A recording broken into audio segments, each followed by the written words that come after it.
Ya con esto terminaríamos el material para el primer trabajo, con lo que veamos hoy. Entonces, la próxima clase voy a hacer una sesión pues, de ejercicios de resumen de todo lo que hemos visto y ejercicios modelos para el trabajo. Y el fin de semana en esa misma sesión les asigno el trabajo. Lo que pasa es que todavía faltan algunos grupos por conformar. Entonces, por favor, me deberían informar lo más rápido para yo terminar de asignarles el número, o sea, la serie. Veamos hoy un modelo que se llama el modelo de Holt y Winters. La idea de este modelo es arrancar con el modelo de componentes, por ejemplo, con variables indicadoras, que es el modelo que ya hemos visto básico, que es un modelo de regresión lineal múltiple, donde estos modelos tienen la característica de que son globales. ¿Qué quiere decir eso? Que los parámetros no cambian en todo el rango de los valores del tiempo. O sea, si te va de 1 hasta un cierto valor t, estos parámetros permanecen constantes. Vamos, el beta 0, los beta j y los delta j, esos son los parámetros. Entonces, lo que hace el modelo de Holt-Winters es que cambia ese supuesto. Y como en el caso del modelo híbrido con el modelo LOES, se va a permitir que los parámetros sean variables con t o que vayan cambiando con el tiempo. Entonces, Holt-Winters es un modelo en el que los parámetros van cambiando con el tiempo para garantizar una mayor flexibilidad, una mayor capacidad de adaptarse a la información y poder hacer unos pronósticos.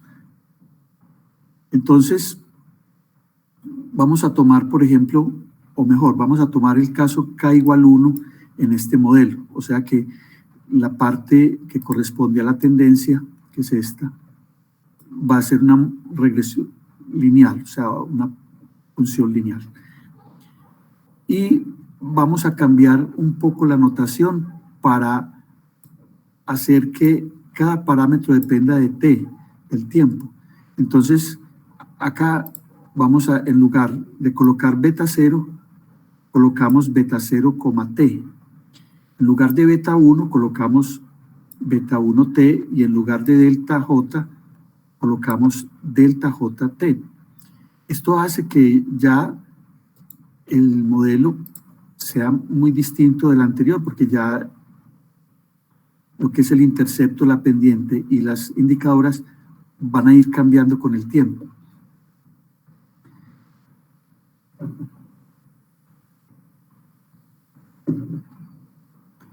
Pero hay todavía algo más en el modelo, porque el modelo asume que estos parámetros tienen una forma específica de ir cambiando en el tiempo. Por ejemplo, el intercepto en el tiempo t es igual al intercepto en el tiempo t menos 1 más un error aleatorio o una cantidad aleatoria que se indica con epsilon beta 0t. Esta dinámica o esta forma de definir la variabilidad de los coeficientes se llama marcha aleatoria. Entonces, el modelo Holt-Winters es un modelo con tendencia lineal, con estacionalidad, donde los parámetros van cambiando de acuerdo a marchas aleatorias. Y lo mismo se tiene entonces también para beta 1 y para los deltas. Cada delta cambia por aparte, por separado, y estos son unos ruidos que se asume que son variables independientes idénticamente distribuidas normal. Entonces ya esta digamos, supuesto ya va definiendo el modelo. Entonces,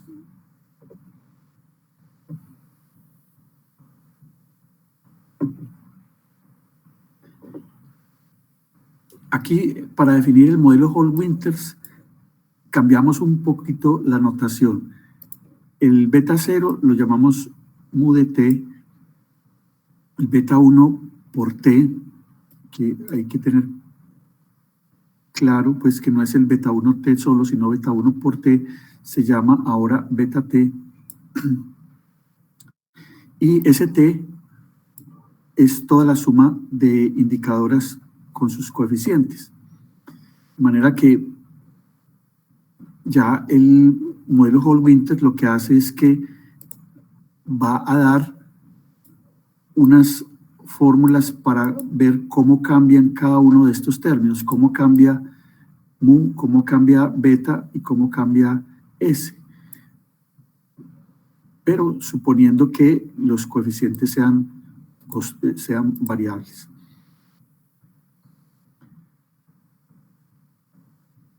Hall-Winters es un método que se introdujo en la década de los 60 y fue muy exitoso, o ha sido muy exitoso para hacer pronósticos.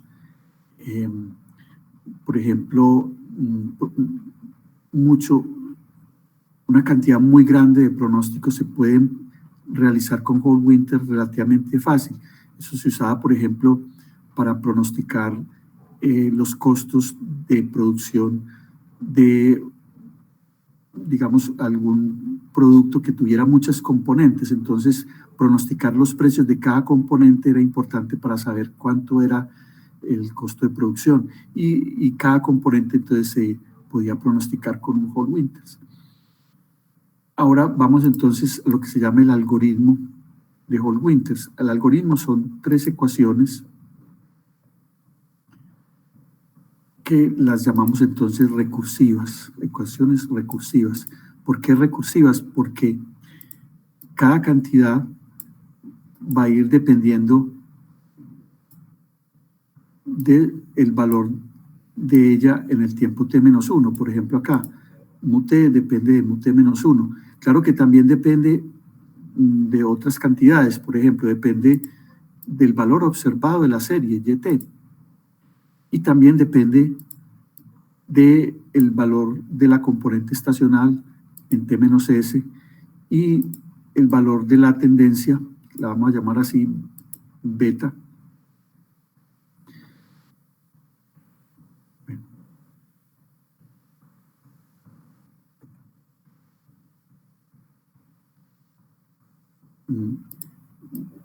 La componente mu se llama también el nivel y beta se llama la tendencia y S se llama la estacionalidad.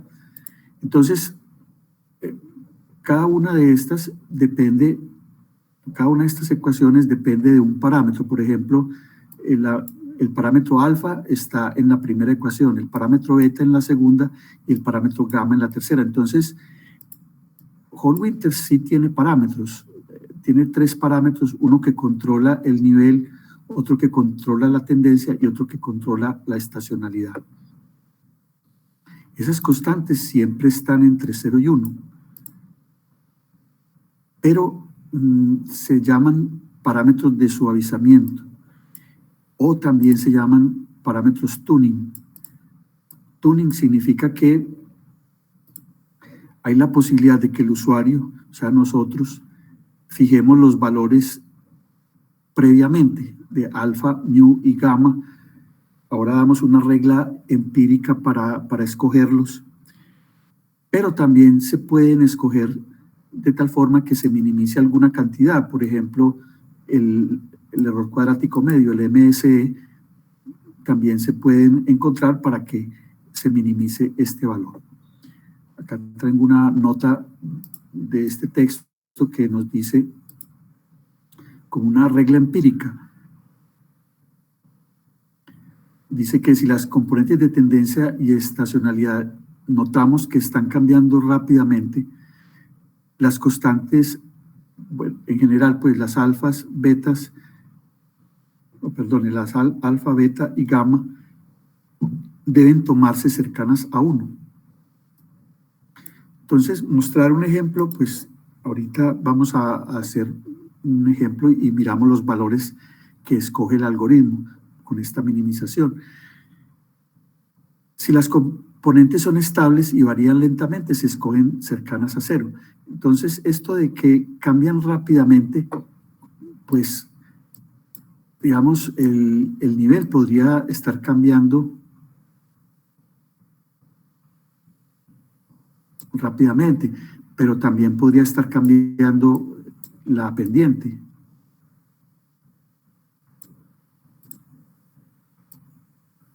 O podría estar cambiando la estacionalidad. La estacionalidad podría de pronto modificarse. Y entonces esto nos diría que debemos tomar alfa, beta y gamma cercanas a 1.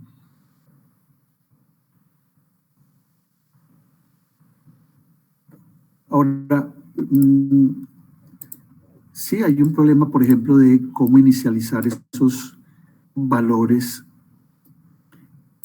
del sistema que tenemos acá. Este sistema es para t desde 2 en adelante. Entonces uno preguntaría, ¿y el valor t1 cuál debe ser? Ese es el valor en el que arranca este sistema de ecuaciones recursivas. Y hay una fórmula y dice que se debe hacer primero una regresión de y contra las variables indicadoras, y de ahí saldrían unos valores iniciales de delta, que son los que se tomarían. Y acá, vamos, el valor inicial de S serían estos deltas, y también al estimar este residuo a su vez se correría una regresión con respecto a t, y los valores estimados en esta regresión para beta 0 y beta 1 servirían para inicializar el beta t y el mu t de esta manera. Entonces, en cualquier tiempo, acá tenemos lo que viene a ser el pronóstico dentro de la muestra, o el y hat que llaman. Este sería el valor estimado de y se forma sumando mu más beta más s. Y los pronósticos se hacen, por ejemplo, si tenemos un pronóstico con un horizonte de 1 a m, entonces el pronóstico en t más j se hace con esta parte lineal multiplicando el último valor de beta por j y formando esta expresión como S debe ser una función periódica. Entonces acá lo tomamos de los últimos S valores de la variable S mayúscula. A veces hay críticas, antes de que mostrarles pues un ejemplo y cómo se hace con R, pues también hay algunos autores que afirman, por ejemplo, que el procedimiento Hall-Winter está considerado como una aproximación de un modelo más general que se llama el filtro de Kalman. Y entonces él dice que el por qué algunos autores continúan utilizándolo es algo que él llama misterioso. Pues esto es como dando a entender pues que no le parece que sea un método muy eficiente. Y acá hay un artículo en donde se hacen discusiones más a fondo sobre Hall-Winters. De todas maneras, en la práctica uno ve que el filtro o el Hall-Winters, el modelo de Hall-Winters funciona muy bien y pronostica muy bien. Realmente no sabría pues explicar por qué el autor manifiesta como esta desconfianza. ¿Cómo se programa en R?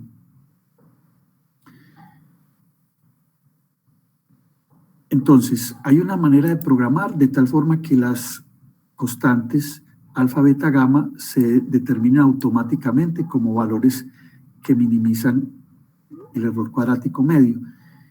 Pero también se pueden ingresar en la función los valores que queramos y comparar. Entonces la función se llama Hall-Winters y es una función base, está en la base del R, no hay que cargar una librería y se aplica tan simple como está aquí expresado. O sea, no necesitamos realmente pues mucho. Le damos un objeto de salida M y le damos la serie. La serie tiene que estar declarada como un objeto TS, recuerden eso, con una frecuencia S que para el caso es el periodo también. Si aplicamos Hall-Winters a una serie que no tenga componente estacional, de todas maneras Hall-Winters funciona, solo que entonces la constante gamma, esta, se hace 0. O sea que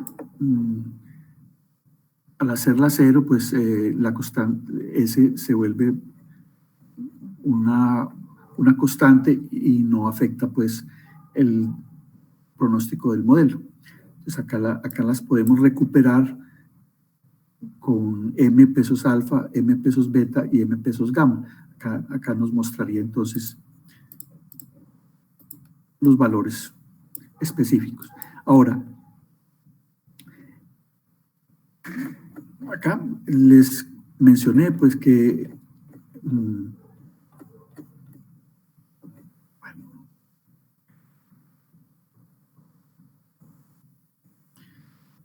acá, que Hall-Winters produce una descomposición en estas tres componentes, pero finalmente nosotros podemos recuperar la descomposición con la que empezamos el curso de T más S más error. O sea, esta descomposición también la podemos obtener con Hall-Winters si tomamos estas definiciones. Si definimos T como la suma de estas dos componentes, esta es el nivel y la pendiente, o sea, la parte lineal, y esta es la componente estacional. De manera que si sumamos estas dos, T más S, y se la restamos a Y, obtendríamos la tercera componente, o sea, el error.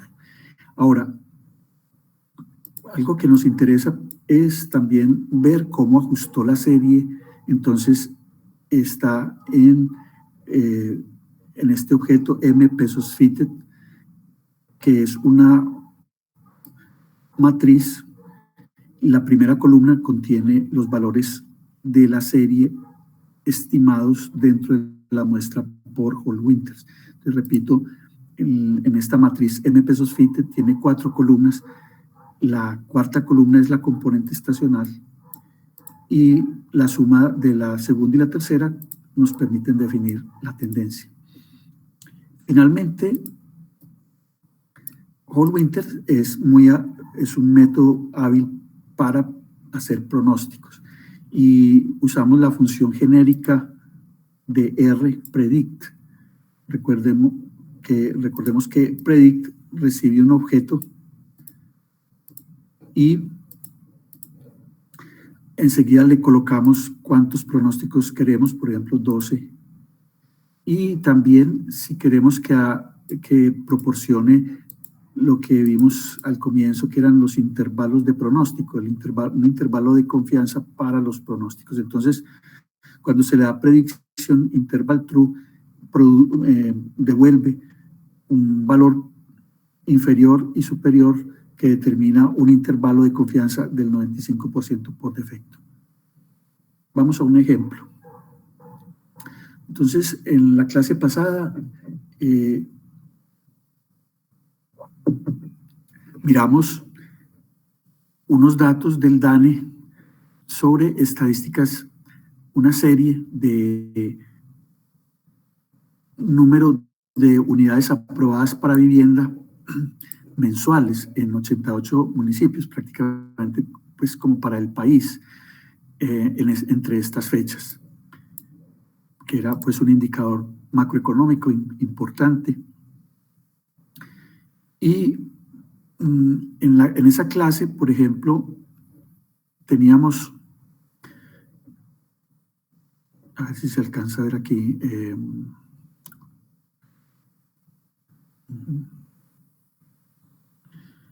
bueno, no se alcanza a ver mucho. La primera, que es con LOES, es esta que está acá.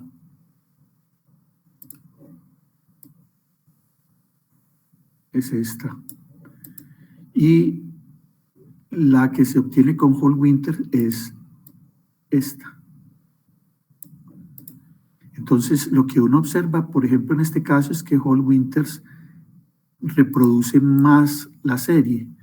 O sea, no es tan suave como, por ejemplo, acá en este sector. Este es Whole Winters. Lo está muy cercana a la gráfica en azul, que es el pronóstico con el algoritmo STL. De todas maneras, lo que más nos puede interesar en el análisis de este modelo es cómo van a ser los pronósticos, porque según observamos acá, los pronósticos de LOES y STL aparentemente, sin tener en cuenta, por ejemplo, la componente estacional, sino solamente esta tendencia, porque esto no se hizo con el modelo híbrido, estarían mostrando que por lo menos en lo que a la tendencia refiere, los pronósticos son decrecientes. Pero Whole Winters, como Whole Winters sí incluye la estacionalidad, el pronóstico acá no lo coloqué, pero definitivamente acá está reproduciendo una componente estacional. Vamos a ver los coeficientes enseguida, por lo que uno posiblemente esperaría que esta tendencia, o mejor, que los pronósticos tuvieran no un comportamiento decreciente, sino que mostraran un efecto de los ciclos. Enseguida les comparto el R y miramos con más detalle este caso. Vamos para otro modelo que se llama el modelo de espacio de estados. En esta referencia que se consigue por la universidad, en la librería Springer, este libro pues tiene una cantidad inmensa de modelos. Lo que pasa es que no hay espacio pues para verlos todos. Y en particular tiene uno que se llama el modelo AAA, modelo de espacio de estados. El modelo es muy parecido a un Whole Winters. Y también utiliza una descomposición en mu, beta y S. Pero los parámetros ahora no están afectando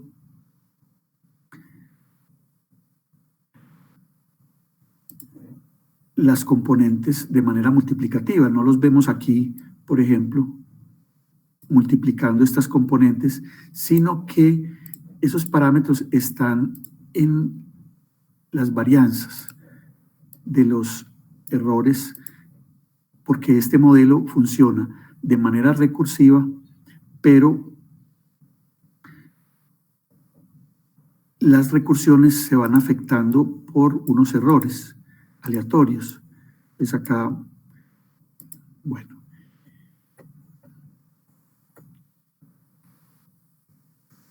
Como estos errores son normales, entonces estas constantes van a afectar directamente la varianza. Son errores de media cero. Entonces, cualquier número que multiplique a esta variable va a multiplicar al cuadrado la varianza. Por lo tanto, ahora, repito, pues, las constantes delta, gamma, alfa están afectando directamente es la varianza de sigma cuadrado. La estimación se hace con la librería ETS, con la función ETS. Esta función ETS está en la librería Forecast, tenemos que cargarla y hacer explícito entonces el modelo, especificando acá que el modelo se conforma con estas tres A. En el texto se explica qué significan estas tres, son aditivo, aditivo, aditivo en las tres componentes, porque los modelos se asumen,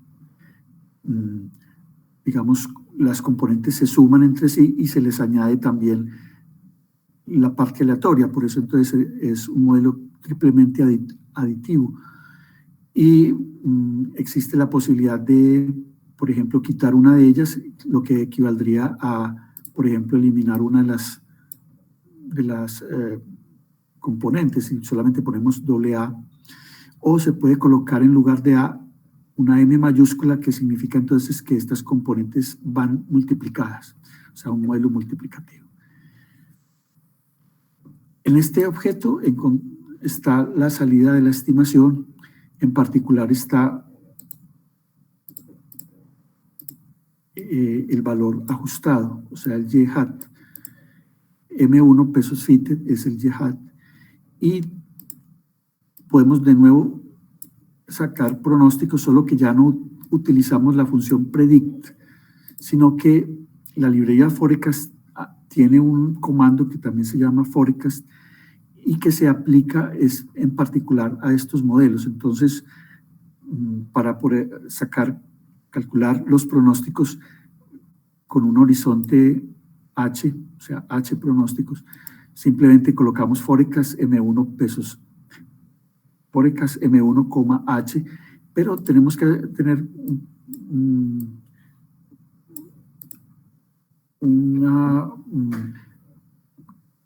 ¿cómo explicar esto? Esto es un objeto y le tenemos que extraer esta componente pesos min, donde está precisamente el pronóstico.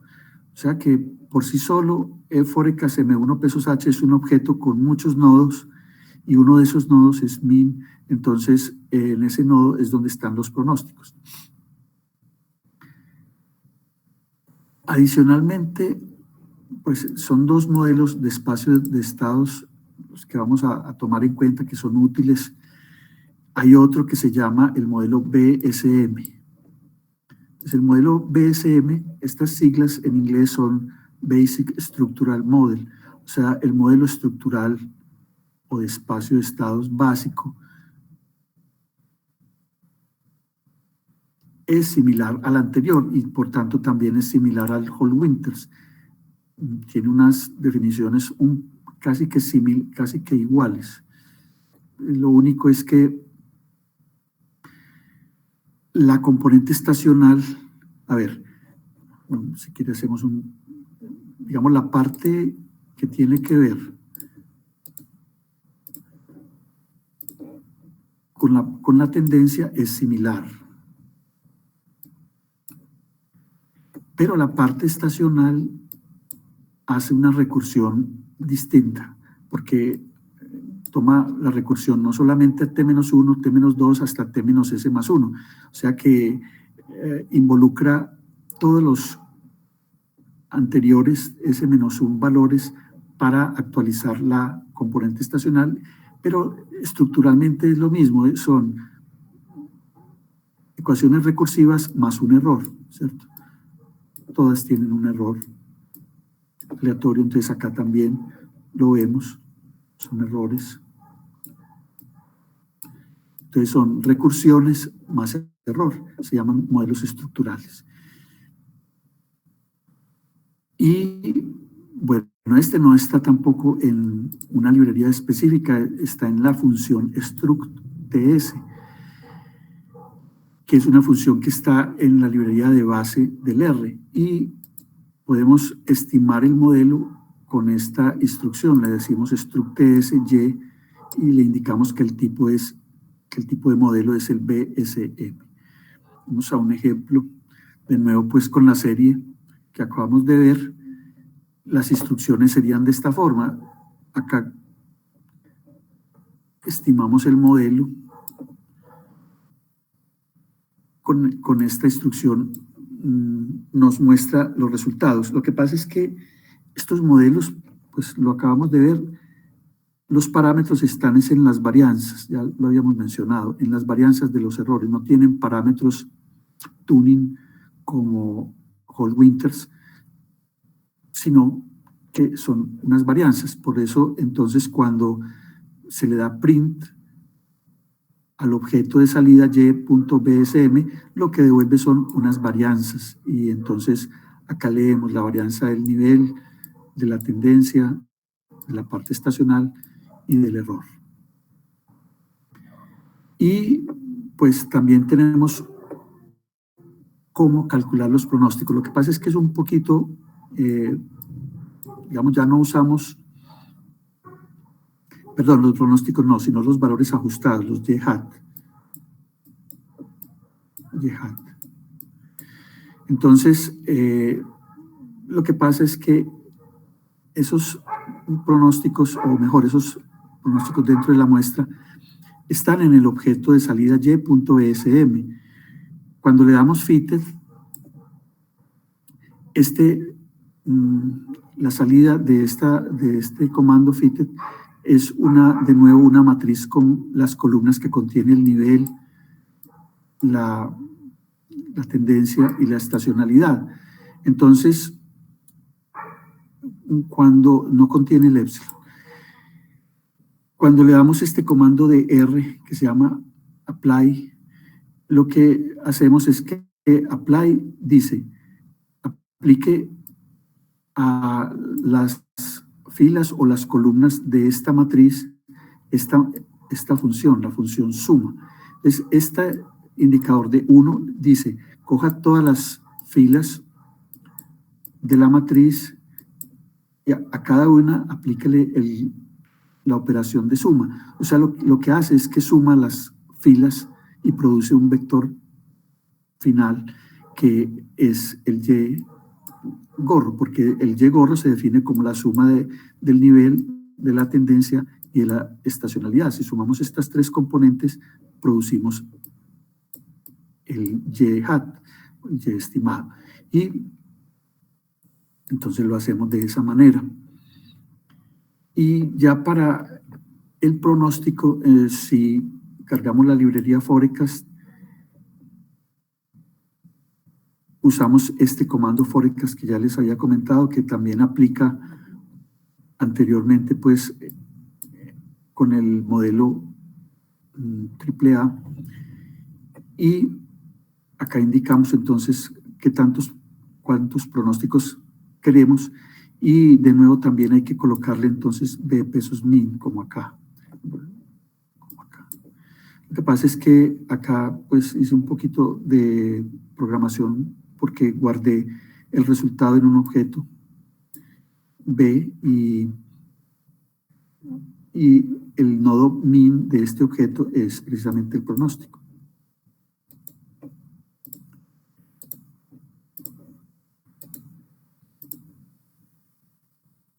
Vamos al último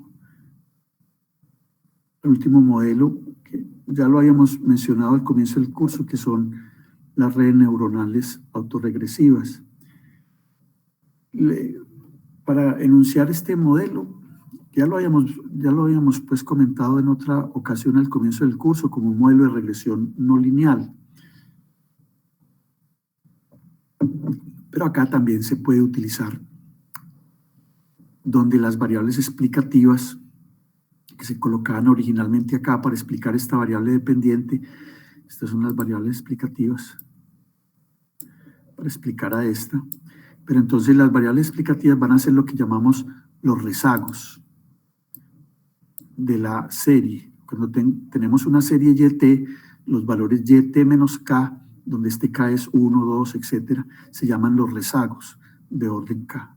Entonces, la red neuronal es un modelo de regresión donde las variables predictoras son los rezagos de la variable dependiente, que son los valores de Y en T.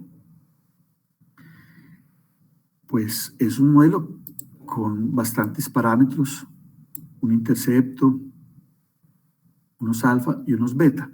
Y esta función se toma normalmente como 1 sobre 1 más e a la x. En el caso en particular, p igual 2 y q igual 1, tenemos este modelo más simple en el cual estamos haciendo depender a y de yt-1 y yt-2 y un error. Entonces, en la terminología de redes neuronales,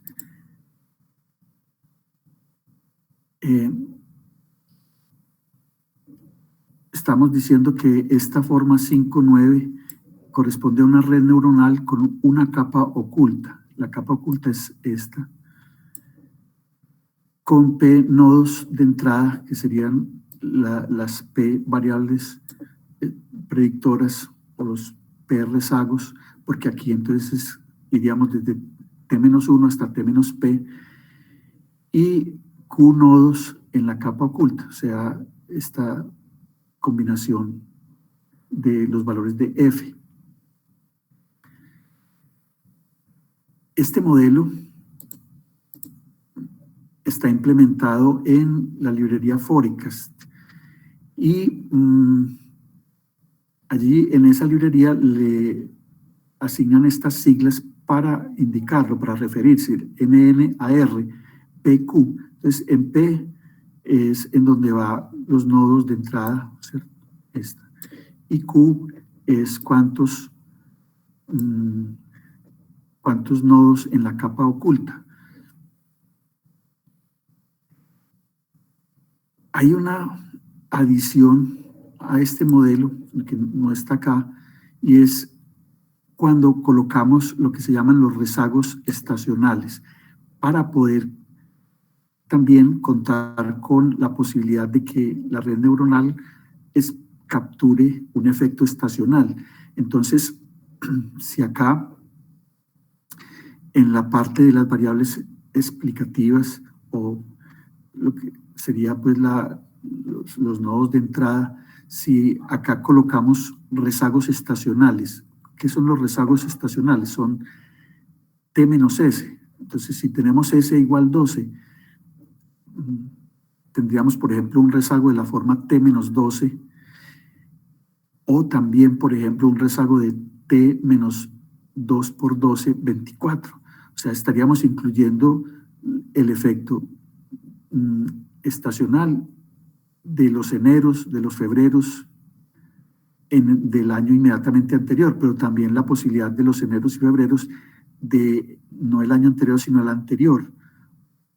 Y esto puede ir hasta un cierto P, que sería otro parámetro adicional, sería el número de rezagos estacionales que se pueden incluir en la red, y entonces finalmente la llamaríamos de esta manera, o la indicaríamos de esta manera, NNARP, P mayúscula Q, y este sería el valor del periodo que estamos considerando. Entonces, por ejemplo, una NNAR21 sería de esta forma, una NNAR211 sería, aquí por ejemplo tengo solamente este unito de acá, solamente un rezago estacional, entonces sería este. Y tendríamos una capa oculta solamente, 1, y 2 nodos de entrada, que serían estos 2. Y pues estos modelos están implementados en Forecast con esta función, NNETAR. Y los estimamos con estas instrucciones. Le indicamos Y, P, P igual 1 y size. Entonces size es Q, que lo habíamos definido acá como los nodos de la capa oculta. Acá lo llamamos size.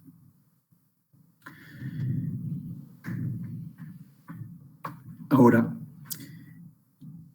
escoger estos parámetros P, P mayúscula y size de pronto no es tan directo. Entonces, hay una opción y es aplicar la función sin especificar P, P mayúscula o size, sino solamente NN tar Y. Entonces, digamos, el método optimiza y responde con unas opciones que inicialmente son unos valores por defecto, pero se pueden modificar en el curso de la optimización. Entonces, por defecto se escoge P igual 1, o sea, el caso que está acá indicado. P se escoge mediante un modelo autorregresivo de orden P, no lo hemos visto, pero es básicamente esta parte que está acá en el exponente. Esto es lo que llaman un modelo autorregresivo, en este caso de orden 2. Entonces se regresa mejor Y contra esta parte lineal. Se hace una regresión lineal básicamente y se encuentran los valores de cuál puede ser el rezago óptimo comparando distintos A y C. Para distintos P se escogen los A y C y se escoge el que tenga el menor A y C. Y finalmente el Q se escoge por esta fórmula empírica P más P minúscula más 1 sobre 2. Ahora, la función viene con la transformación Box-Cox, que la vamos a recordar aquí rápidamente. Box-Cox es una transformación que se basa en un valor lambda, que es la constante de la transformación. En el caso de que esta sea distinta de 0, se hace esta operación. Se eleva Y a la lambda, se le resta 1 y esta diferencia se divide por lambda. El efecto de esta transformación es que si originalmente los datos tienen algún tipo de asimetría, el efecto es mejorar y volver los datos más simétricos, es decir, una transformación que llaman hacia la normalidad. Y en el caso en el que lambda sea 0, es simplemente el logaritmo. Entonces, cuando tomamos logaritmo, lo que estamos haciendo es tomando la transformación Box-Cox en la serie. La forma de... Sí. Una pregunta, ¿ese lambda cómo se escoge? ¿O cómo se elige? Bueno, hay un programa para escogerlo. No lo tengo aquí a la mano, pero si se busca por Google se puede encontrar fácilmente.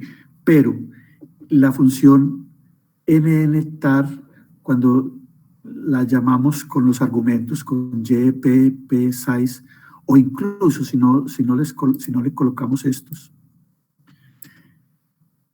y le colocamos lambda 1, entonces activamos la transformación Box-Cox y la función tiene un algoritmo interno, una función interna que encuentra un lambda óptimo.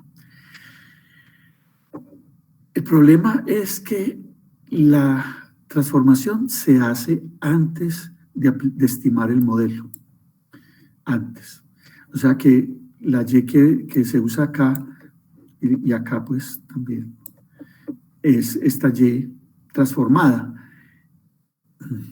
El problema es que entonces los pronósticos que hagamos pues toca devolvernos, o sea, como quien dice, despejar de esta ecuación que tengo acá, si me dan despejar despejar Y de t. Bueno, y sabiendo lambda.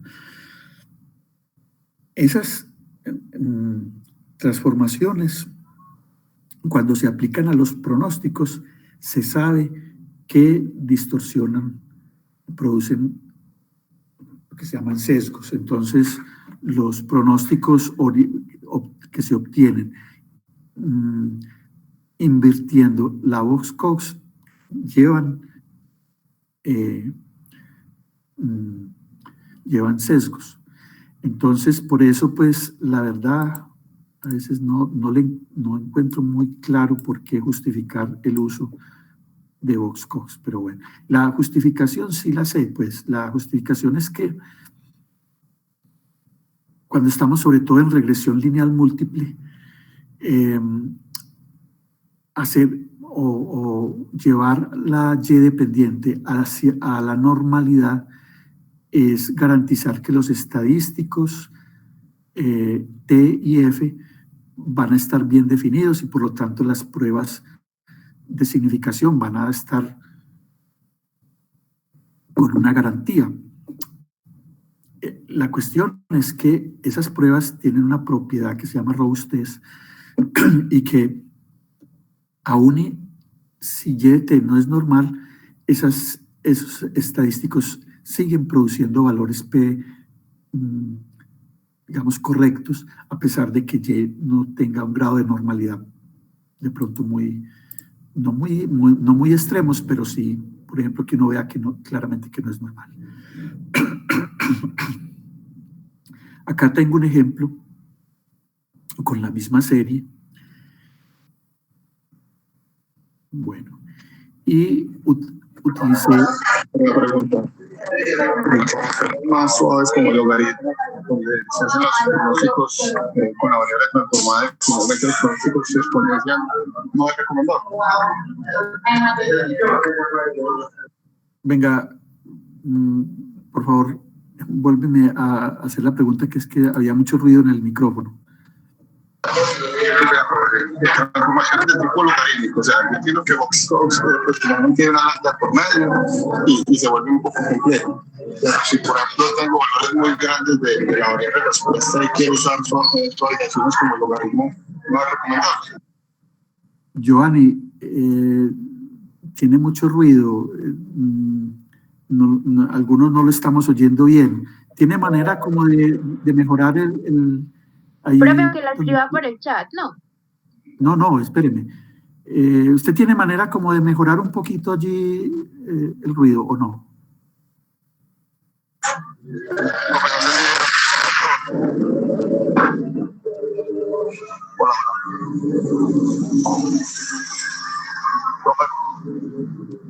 A ver, ensaye ahí. Hola. Sí, ahí. ¿Te mejoró? La pregunta era de cada transformación como el logaritmo. Si mi variable de respuesta es unidades de medida muy grandes, podría usar el logaritmo, generar pronósticos en función de ese logaritmo y luego exponencial. Pero es que eso es lo que estoy tratando, pues, de mostrarles, no, sino de comunicar o de contarles, que es que cuando uno se devuelve, vamos acá, por ejemplo, usted la aplica, listo. Hay una función que usted la aplica y le devuelve un lambda óptimo. ¿Lambda óptimo en qué sentido? En que minimiza un MSE. Listo. De pronto, pues, el cambio, pues, yo diría que puede ser, por ejemplo, que tengo algo muy sesgado y aplico Vox-Cox y obtengo algo más simétrico. Tomo este modelo y calculo los pronósticos. Entonces, para mí los pronósticos serían esto. Pero entonces después me tengo que devolver y producir los pronósticos con Y, o sea, los que corresponderían a este modelo. Eso se hace invirtiendo esta transformación. Eso se puede, pues, eso es, pase lambda para allá, sume 1 y tome el exponente 1 sobre lambda. Eso se puede hacer, pues. Pero el caso es que si si era un buen pronóstico este va a tener un sesgo, y ya posiblemente no va a estar muy cercano a YDT, al valor que queremos y que desconocemos, porque esto sería un pronóstico, por ejemplo, por fuera de la muestra. También puede ser dentro de la muestra, entonces sí lo podríamos comparar con YDT. Entonces, lo que muchos textos, pues, digamos, hacen la advertencia, es que, ojo, que cuando usted se devuelve, sus pronósticos ya quedan con un sesgo. Entonces, la pregunta es, entonces, ¿qué hago? O sea, si voy a estar expuesto a un sesgo, entonces, ¿qué hago? Bueno, lo que pasa es que, por lo menos en mi opinión, hoy en día hay muchos métodos para trabajar este caso. Usted no tiene que pasar a sino que se puede quedar aquí y trabajar modelos con distribuciones que no sean normales. ¿Qué modelos? Pues hoy en día están los modelos GLM.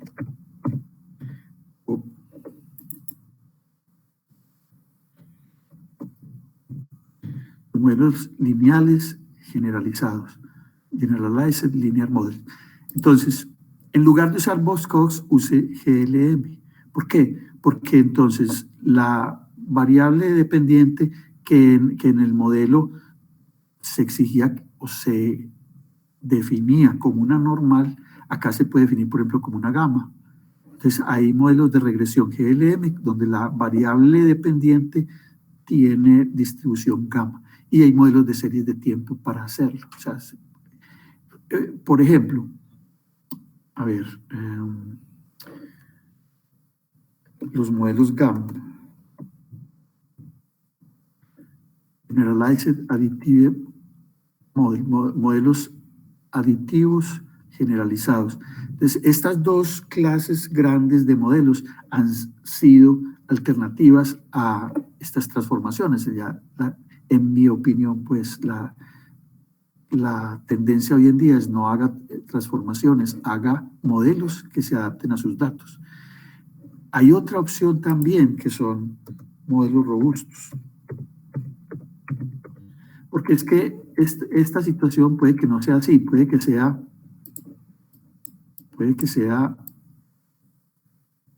así, ¿cierto? O sea, aquí hay una normalidad, pero acá hay una población heterogénea que está mezclada con esto se llama una mezcla. En ese caso, por ejemplo, los GLM tal vez no funcionen bien, pero sí los robustos, porque los robustos, digamos, se afectan menos por porque acá, por estos datos que ya se llamarían datos extremos. Esta es una distribución con sesgo positivo, pero esta es una distribución con datos extremos, que es una distribución mixta. Entonces, estas tres opciones son preferibles a hacer Box-Cox, pues en mi opinión, pues puede que esté equivocado. No sé si te respondo bien, Giovanni, ya se fue. Profe, le escribí en el chat que sí, que muchas gracias. Ah, bueno, listo. Bueno, sigamos. Ya usted me dirá, la red neuronal hizo buen trabajo en explicar la serie, sí o no. Pues eso lo tenemos que medir con estadísticos de ajuste al calcular los pronósticos con los estadísticos de calidad de pronóstico, que es lo que vamos a hacer enseguida en un ejercicio. Pero de todas maneras, pues el procedimiento escogió una red neuronal con un solo rezago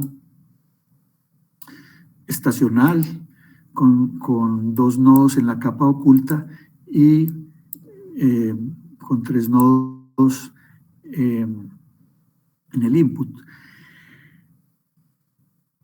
La forma como la utilizamos es así, o como implementamos mejor es así. Le decimos JI y le colocamos lambda 0 para que de todas maneras pues no haga la transformación Box-Cox. Y simplemente si queremos ver los resultados, nos dice print. Pero esta función no nos va a mostrar estos coeficientes, o al menos pues yo no los he visto, el alfa 0, beta 0, beta 1, etcétera. Solamente indica cómo es la forma de la red que encontró, 3, 1, 2, 12. Y nos da, de todas maneras, un estimador de la varianza del error, o sea, de esta cantidad que quedó acá, que queda, que es una normal 0, sigma 2. Entonces nos estima ese modelo. Podemos encontrar el y-hat, o mejor, estos que dibujé yo acá, en rojo, se calculan con esta instrucción. Porque estos son los modelos, son los valores y-hat, los valores ajustados. Y los pronósticos se calculan también con la función forecast, pero forecast, digamos, hasta aquí produce un objeto. Y ese objeto tiene un nodo que se llama min, entonces lo recuperamos con la instrucción, el nombre, forecast pesos min. Y en este nodo están los pronósticos. Esos pronósticos es conveniente volverlos a redefinir como series de tiempo. Entonces decimos simplemente así, TS, aquí el mismo nombre, les asignamos una frecuencia y una fecha de inicio de los pronósticos. Esto es la parte de la teoría, entonces voy a dejar de compartirles esta parte y vamos a hacer un ejercicio con R que está en Moodle. Entonces me voy a pasar para el R.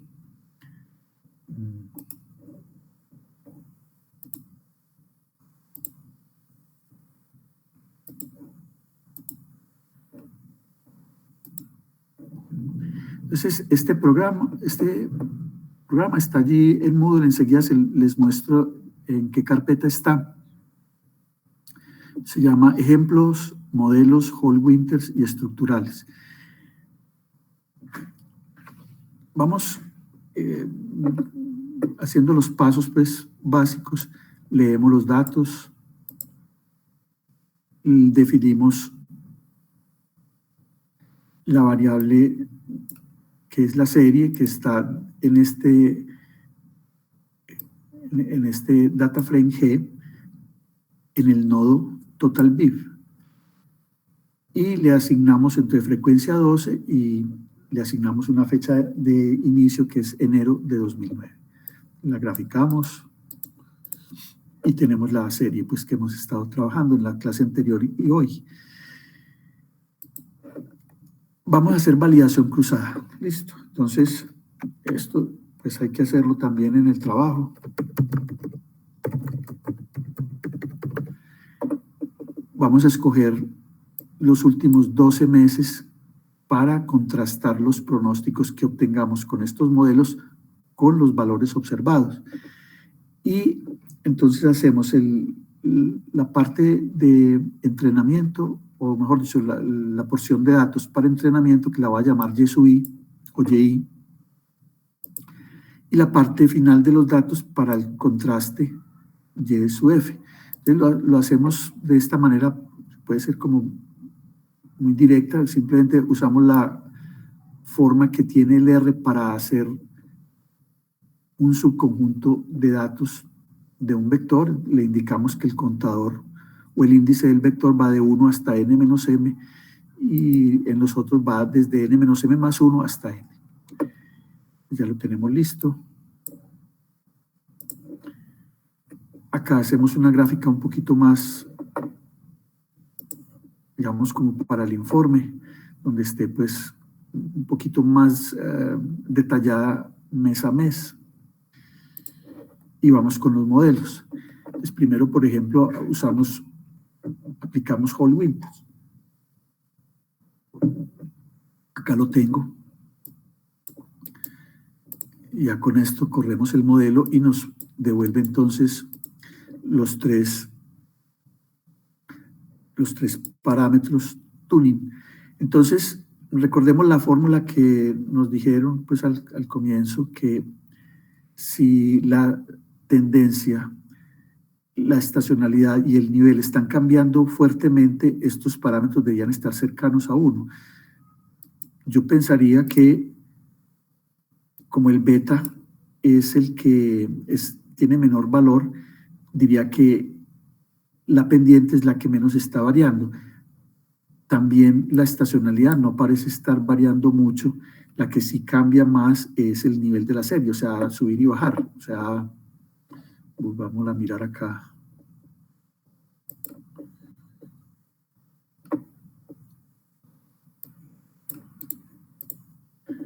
La serie cambia fuertemente, en algunos casos cambia fuertemente de nivel. Acá, por ejemplo, estaba cercano a 30 y bajó a 15. Aquí pegó un salto hasta 30 y bajó. Y bueno, uno diría que la pendiente está más o menos estable, no hay unos cambios muy fuertes y aparentemente la estacionalidad que yo admito pues que no se ve con mucha claridad, pero acá hay una componente estacional. De todas maneras, esta actividad económica debe ser muy dependiente del mes del año. Vamos acá entonces. Acá calculamos los valores ajustados dentro, o los pronósticos dentro de la muestra. Fitter, vamos a correr este.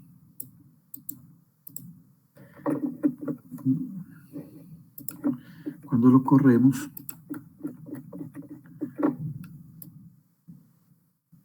no lo alcanza a ver, pero cuando le digo Fitter, nos muestra que este objeto es una matriz y tiene varias columnas. La primera es X hat, la segunda es level y trend, y la cuarta es season. Entonces, cuando le indicamos así, corchetes, coma 1, estamos diciendo que coja es la primera, o sea, X hat.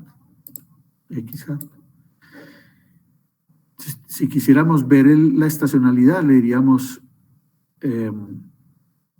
la 4, la componente estacional. Acá lo tengo precisamente, pues acá está recuperada la tendencia y la estacionalidad. Pues tengo curiosidad por ver solamente la estacionalidad, por ejemplo. Le puedo decir TS plot ST.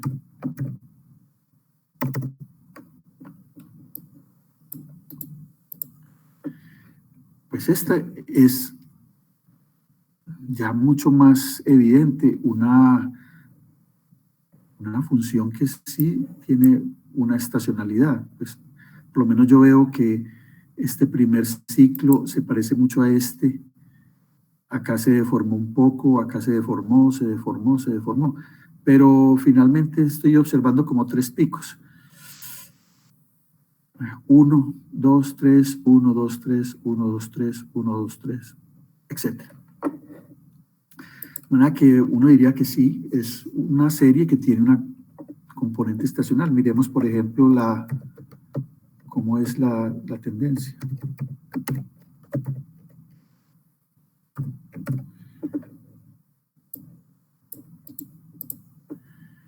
Bueno, pues la tendencia parece como que al inicio crece, después crece y se estabiliza. Parece que se hubiera estabilizado a partir de esta fecha. Eso es lo que muestra pues la descomposición. Hay una estabilización que tendría...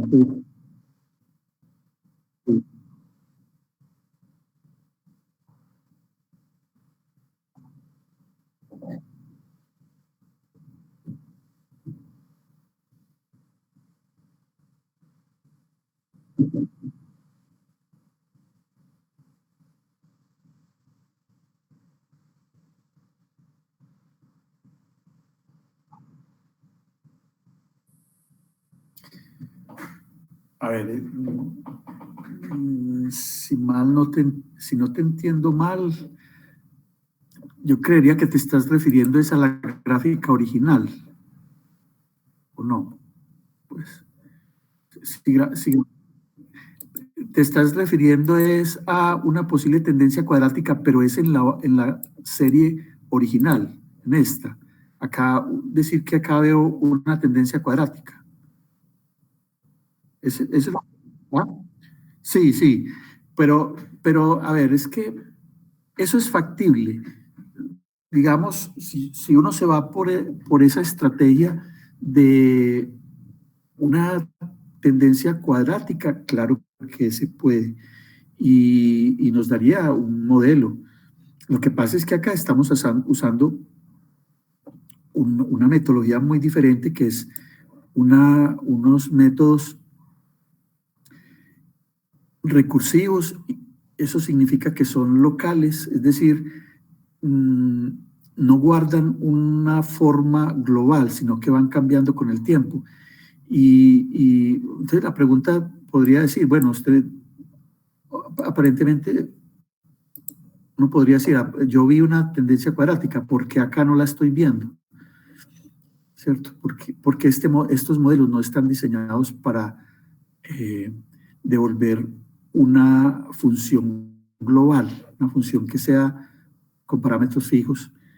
Y definitivamente esta información me parece que uno la podría utilizar con provecho para hacer un análisis. Si pudiera, por ejemplo,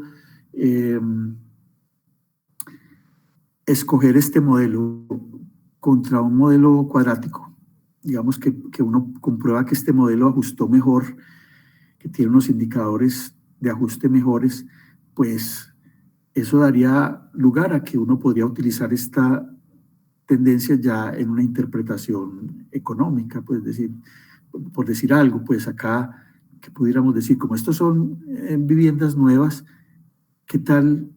Voy a tratar de graficar esto aquí un momento, espérenme un minuto.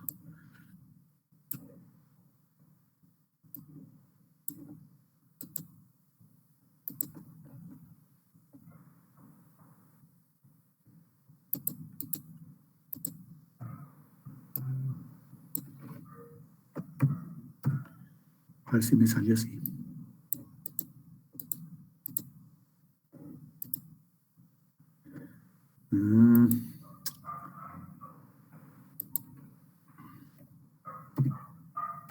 Ahora les explico qué problema hay acá.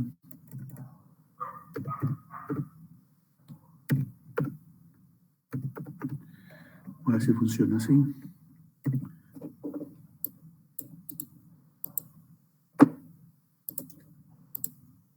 No.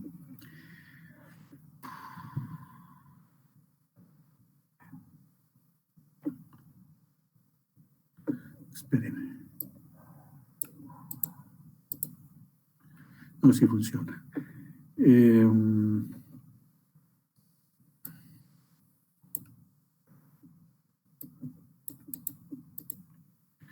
Esta es la tendencia sobre la serie.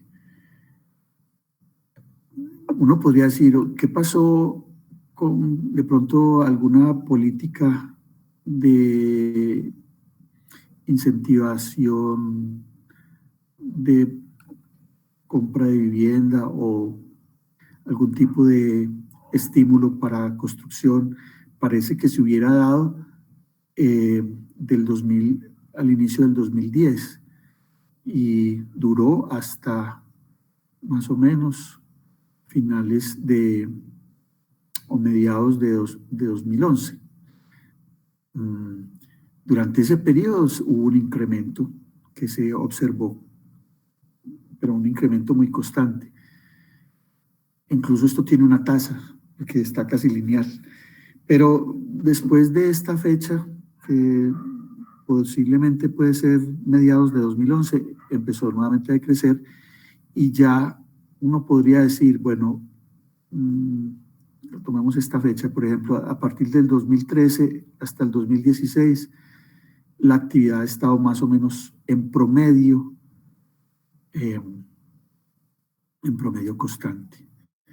Lo que pasa es que estos son picos estacionales, pueden ser picos de final de año en el cual las licencias se acaban masivamente, etcétera, etcétera. En fin, eso daría pues lugar a análisis. Los pronósticos los calculamos acá. Aquí quedan guardados en PR HW. Allí están. Vamos a hacer un cálculo de las medidas. O sea, pero tenemos un pequeño problema. Es que acá la función medidas, como estaba diseñada originalmente, tenía 3 parámetros, M, Y y K. M es el objeto, conocido por una regresión. Y es la variable dependiente y K es el número de coeficientes beta. Eso lo definimos más que todo para modelos de regresión. Pero es que Hall-Winter no es un modelo de regresión. Entonces, técnicamente, pues no podemos utilizar esto. Esta es una alternativa. Con esta otra función, esta está también en Moodle, que se llama medidas struct. Cambiarle M y Y, perdón, cambiarle M por, o mejor, cambiar los 3 parámetros por Y estimado y K.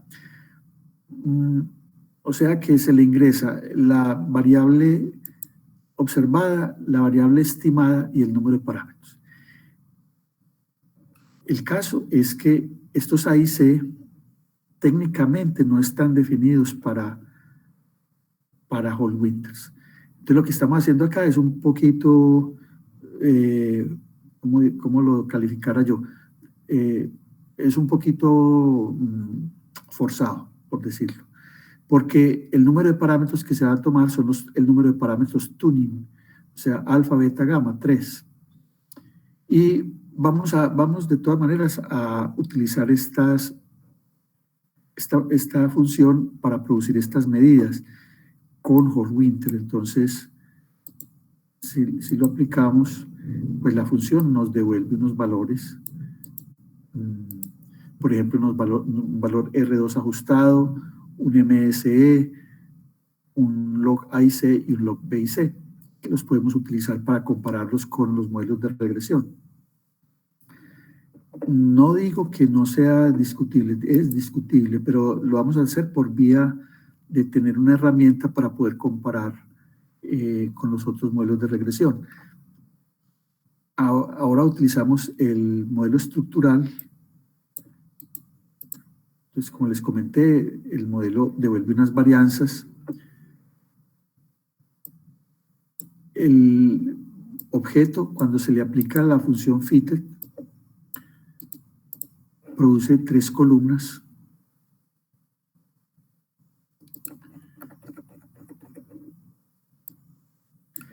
Que de nuevo pues vienen a ser el nivel, la tendencia y la estacionalidad. Entonces, si las sumamos, la suma de estas 3 es el y-hat. Y eso lo hacemos con la función apply de R. Apply toma este objeto, que en este caso es una matriz de 3 columnas, le dice aplique a este objeto la función suma en cada fila. Escoge esta primera fila y la suma, esta segunda fila y la suma, etc. Y el resultado lo guarda en YEST-BSM. Entonces acá también calculamos los pronósticos para hacer validación cruzada. Los convertimos en serie y también volvemos a aplicar esta función medida .struct con Y, con YEST, o sea, el Y estimado con este modelo, y vamos a tomar 3 parámetros. ¿Por qué 3 parámetros? Bueno, de nuevo pues porque tenemos alguien me podría criticar, pero es que hay 4 varianzas, o sea, son 4 parámetros. Permítame, yo voy a cambiar esto para no ser muy inconsistente. Entonces voy a asumir que hay 4 parámetros que controlan las 4 varianzas. Pues acá ya llevo los estadísticos para el caso Hall Winters y para el caso estructural. No voy a hacer el caso en este ejercicio.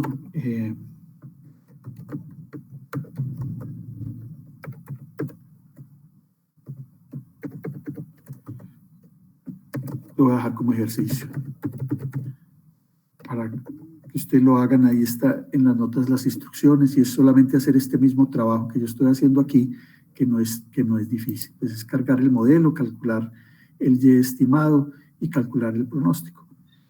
Vamos con la red neuronal finalmente. Entonces, aquí la ajustamos. Mire, acá tengo un ejemplito alterno donde uno escoge los parámetros que definan pues la red neuronal, P2, P mayúscula 1, size 3, esto se puede cambiar y ensayar. Acá entonces nos dice que el modelo que se escogió acá con este comando es una red neuronal 31212 y nos da el sigma cuadrado estimado. Acá permite utilizar la función fitted para guardar el y-hat con la red neuronal y el forecast también para los pronósticos. Aquí tengo los pronósticos. Aquí utilizo medidas struct con un pequeño problema, pues, y es que la red neuronal elimina los 12 primeros. A ver, espérenme un minuto. El primer año los coloca NA. Entonces, para que no tengamos problemas con la función medidas, con esos, entonces simplemente se hace esta sintaxis de R, se le dice a la función, al vector Y, elimínele los que sean datos faltantes. Eso se hace con esta instrucción lógica. Este asterisco es el no lógico. Y esta es una pregunta, una función que tiene respuesta falso-verdadero. Es la pregunta, ¿es NA? Los valores que están en este vector, esta función devuelve si son o no NA. Entonces, si uno le coloca que solamente extraiga los que no son NA, que es lo que está expresado acá, entonces con eso estamos quitando estos primeros 12 valores.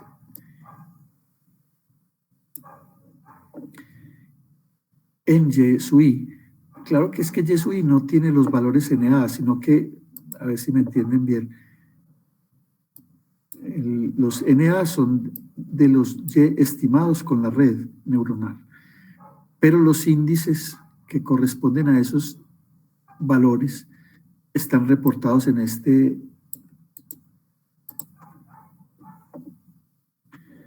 porque dice false para los primeros 12, 8, 9, 10, 11, 12.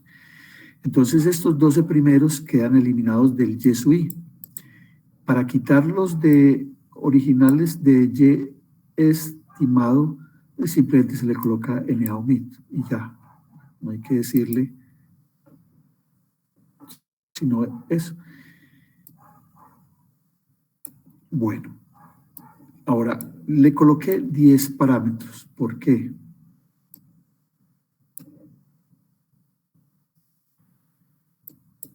Porque hago un conteo acá. Digamos, hay un parámetro por la parte estacional, 1. Por la parte autorregresiva hay 3. Pero mire, estos 3 son los coeficientes, falta el intercepto que no lo cuenta acá, entonces 3 más el intercepto son 4. 4 más 1, 5. Y como hay 2 nodos ocultos, entonces tendríamos que contaríamos 2 veces este número de parámetros, 2 por 5, 10. Entonces por eso coloqué 10. el número de parámetros total de esa red neuronal.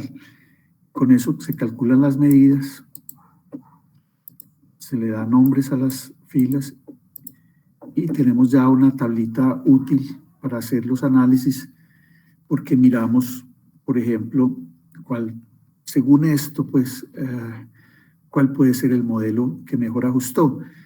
Pues inmediatamente lo vemos acá en el MSE y también en el R cuadroso ajustado. Es el modelo estructural, BSM. Hall-Winters no tuvo tan buen desempeño, incluso es muy parecido a la red neuronal. Sus indicadores son muy parecidos, 16-14, 28-27, 289-3. Según esto, el BSM es el mejor. ¿Cómo lo podemos confirmar? Hacemos las gráficas,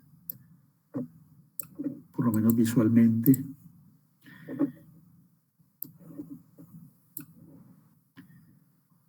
Creo que el ojo es capaz de visualizar que la azul, la punteada azul, presenta mejor ajuste, porque está capturando, por ejemplo, estos ciclos, estos picos. Por ejemplo, acá,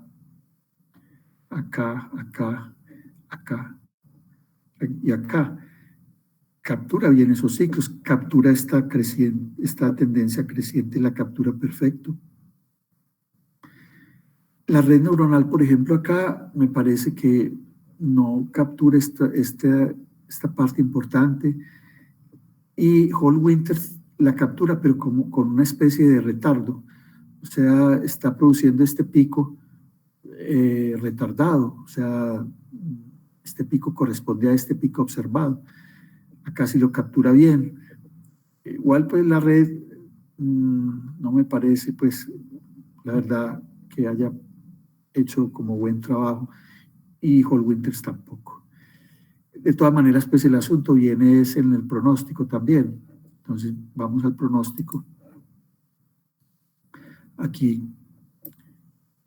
vamos a calcular la calidad de los pronósticos. Todas las variables que contienen los pronósticos las redefinimos TS para que no haya problema con utilizar accuracy. Y accuracy, entonces, colocamos los resultados en una matriz.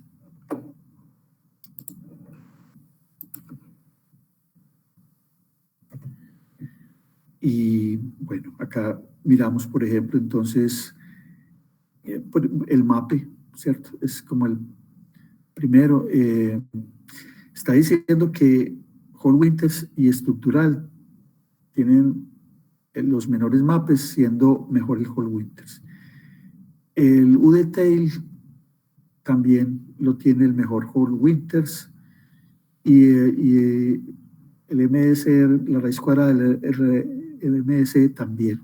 Entonces, según esto, el que mejor pronostica no es el BSM, es Hall-Winters. Y acá tengo la gráfica de los pronósticos. Entonces,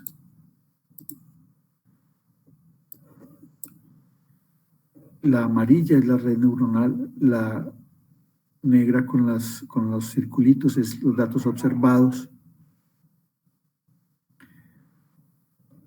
el azul es el estructural y el rojo es el Hall-Winters. Pues la verdad es que el estructural y el Hall-Winters van muy de la mano.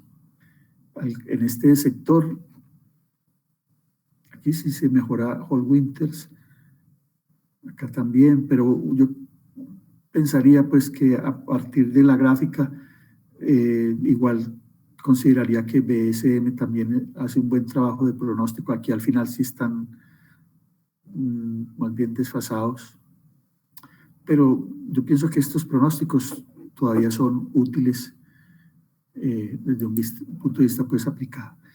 Entonces voy a terminar acá de compartir este es el ejercicio que ya lo vimos. Les voy a compartir rápidamente el Moodle. Profe, una pregunta, no sé si sea boba, pero ¿existe alguna forma de yo con mi serie de datos o sea, algunas condiciones para yo identificar cuál modelo sería mejor, o simplemente toca aplicar los modelos y luego mediante esos parámetros que me ayudan a medir qué tan buenos son, ya definir cuál es el mejor? No sé si me hice entender. Sí, pero es que ese es el objetivo del trabajo. El trabajo es que hacemos una labor de ensayo de todos los modelos que conocemos.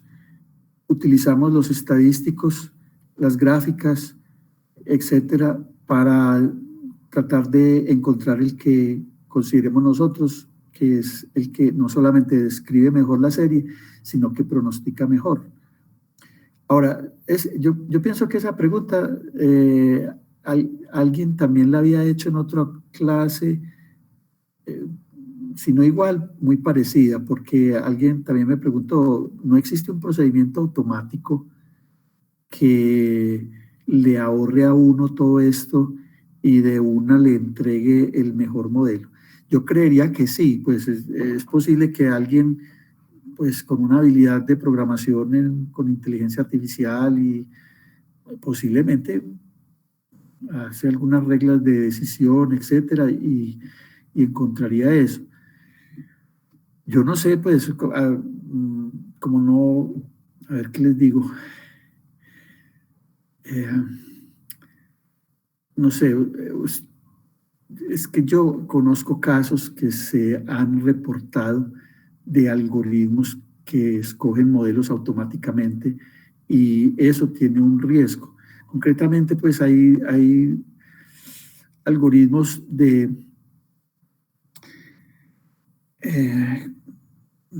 para usarse en la bolsa, en las bolsas, pues los corredores profesionales tienen algoritmos que constantemente están monitoreando, son robots y son capaces de detectar, por ejemplo, un precio que esté, una acción que esté subvalorada y pueden dar la orden de compra.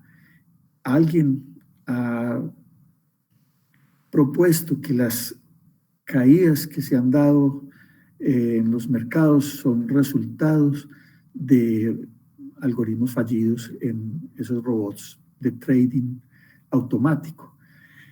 Es un ejemplo, pero en la vida real podría suceder algo similar. Yo creo que en esa ocasión yo les puse un ejemplo también que es como el más, de pronto, más crítico, que es el pronóstico de demanda de energía eléctrica, que es muy crítico porque si un generador deja la demanda insatisfecha o produce más de lo demandado, para tener una pérdida. Y en ese caso, por ejemplo, hacer depender unas decisiones económicas tan sensibles de un robot o de un procedimiento automático, queda como muy difícil en el punto pues de ir a recomendar y decir, vea, esto proviene de este algoritmo de inteligencia artificial que recomienda o pronosticó esta demanda. No sé hasta qué punto yo esté equivocado, es posible, pero yo pienso que la mano del analista tiene que estar en algún punto del procedimiento de la generación de los pronósticos. Tiene que estar porque uno tiene que pues vigilar, creo yo, pues no sé si alguien tenga alguna opinión adicional. No sé qué piensas tú. ¿Por qué me haces esa pregunta? ¿Qué te motiva a hacerla? No, o sea, pensé que el trabajo era como, o sea, yo sé que el ejercicio del trabajo al final es hacer la comparación, pero pensé que era con un objetivo más académico y que existía, digamos, la posibilidad de definir un modelo a partir de la serie, o sea, pero ya viendo la serie y como sacando algunas características, decir, es más fácil que me sirva este modelo o me sirva tal otro. Pero es más que todo como, sí, curiosidad. Pero a ver, no, a ver, En algunos puntos del análisis puede haber, digamos, decisiones muy personales del analista. Por ejemplo, escoger un parámetro tuning en lugar de dejar que el algoritmo los escoja. Eso es intervenir el análisis desde una percepción de un analista. Yo creo que hay que darle lugar a lo que llaman la experticia. O sea, un analista experto puede modificar los parámetros de acuerdo a su experiencia. Yo creería pues que eso es útil también. Ahora sí, el trabajo es esto que yo les estoy mostrando. El ejercicio que acabamos de hacer es lo que ustedes van a hacer en el trabajo. O sea, este programa es un programa de muestra para que lo apliquen en la serie que yo les voy a proporcionar a cada grupo. Les muestro rápidamente el Moodle.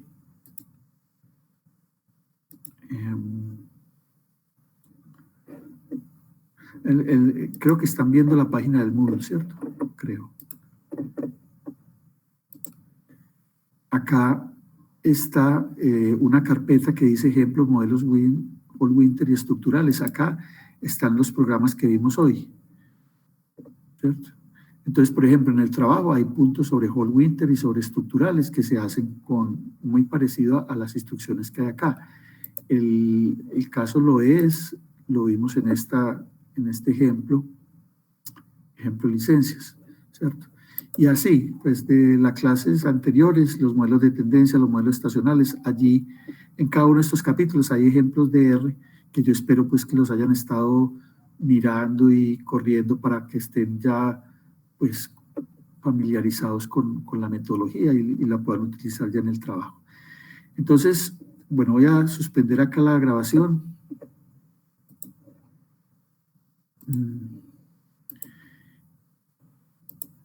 Y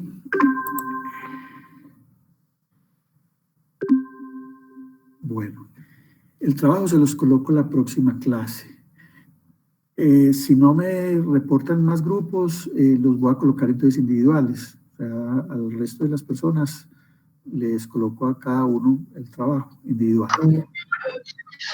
Profe, disculpe, la compañera Valentina Aguirre y mi persona acaban de conformar el grupo. Ah, bueno, listo. Enseguida les asigno el grupo, no se vayan todavía.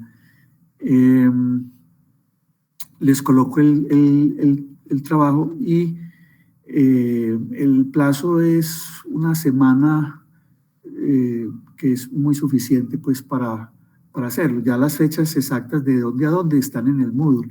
En el Moodle, en las instrucciones que yo les voy a dar, ustedes pues el trabajo son unas preguntas, ustedes elaboran cada pregunta, hacen un informe, lo colocan en un documento PDF y lo suben al Moodle.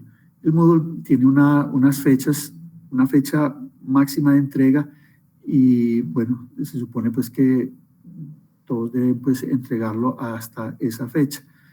Pero yo les voy a dar el tema pues del trabajo en la próxima clase. No sé si queda otra duda. ¿No? Bueno. Venga, en un minutico vamos al Moodle en un momento. Estamos en el Moodle.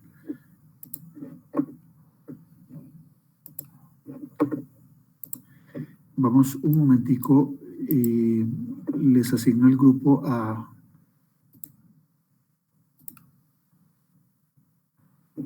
sería el grupo 8.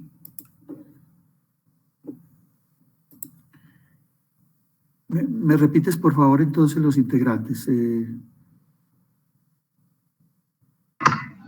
La primera sería la jovencita Valentina Aguirre. Valentina. Profe, es la primera. La primera. Listo. Y Mi nombre es Pablo Andrés. Estoy por debajo de Hernán Darío, por encima de Marisabel en la lista.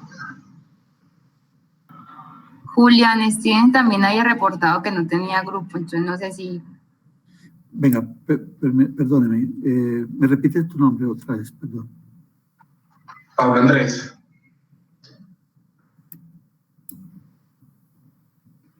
Es Carabanquero. Sí, más fácil.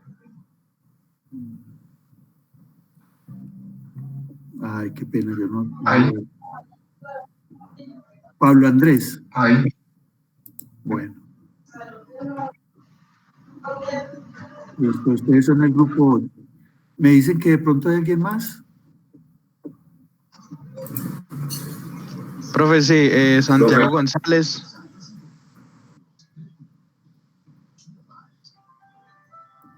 Ahí está. Santiago González, sí. Y Cristian Quintero. Cristian.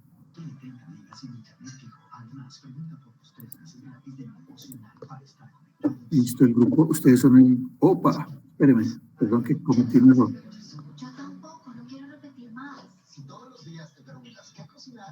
Ah, ¿qué dice acá? Es Santiago y Cristian, ¿cierto? Sí, señor.